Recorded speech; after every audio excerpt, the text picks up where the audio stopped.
আসসালামু আলাইকুম রহমতুল্লাহ।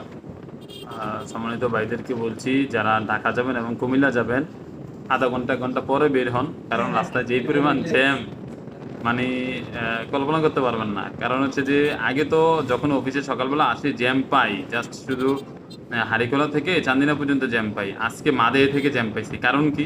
তো আজকে কারণটা আসলে ভিডিওটা দেখতে থাকুন, কারণ কি জানতে পারবেন।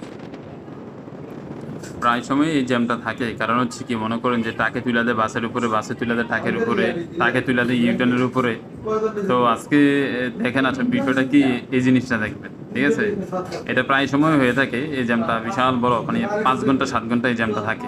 এই জ্যামটা প্রায় 5 থেকে 7 ঘন্টা থাকে।